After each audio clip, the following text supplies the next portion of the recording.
أعوذ بالله من الشيطان الرجيم.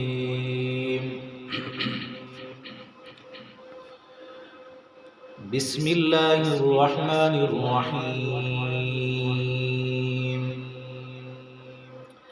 ياسين والقرآن الحكيم إنك لمن المرسلين على صراط مستقيم تنزيل العزيز الرحيم لتنذر قوما ما أنذر آباؤهم فهم غافلون لقد حق القول على أكثرهم فهم لا يؤمنون إنا جعلنا في أعناقهم أغلالا فهي إلى الأذقان فهم مقمحون وجعلنا من بين أيديهم سدا ومن خلفهم سدا فأغشيناهم فهم لا يبصرون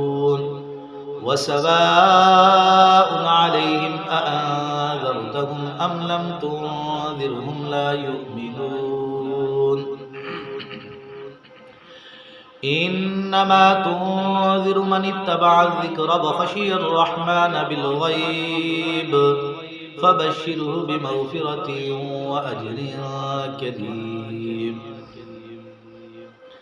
إنا نحن نحيي الموتى ونكتب ما قدموا وآثارهم وكل شيء أحصيناه في إمام مبين واضرب لهم مثلا أصحاب القرية إذ جاءها المرسلون إذ أرسلنا إليهم اثنين فكذبوهما فعززنا بثالث فقالوا إنا إليكم مرسلون قالوا ما أنتم إلا بشر مثلنا وما أنزل الرحمن من شيء إن أنتم إلا تكذبون قالوا ربنا يعلم إنا إليكم لمرسلون وما علينا إلا البلاغ المبين قالوا إنا تطيرنا بكم لئن لم تنتهوا لنرجمنكم وليمسنكم منا عذاب أليم قالوا طائركم معكم أئن ذكرتم بل أنتم قوم مسرفون وجاء من أقصى المدينة رجل يسعى قال يا قوم اتبعوا المرسلين اتبعوا من لا يسألكم أجرا وهم مهتدون وما لي لا أعبد الذي فطرني وإليه ترجعون أأتخذ من دونه آلهة إن يردني الرحمن بضر لا تغن عني شفاعتهم شيئا ولا ينقذون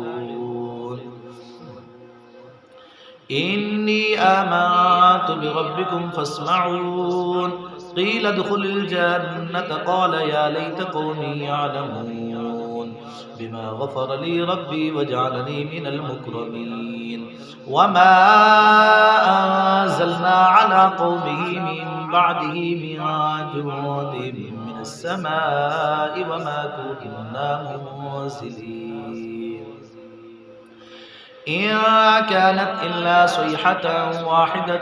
فإذا هم خامدون يا حسرة على العباد ما يأتيهم من رسول إلا كانوا به يستهزئون ألم يروا كم أهلكنا قبلهم من القرون أنهم إليهم لا يرجعون وإن كل لما جميع لدينا محضرون صدق الله العظيم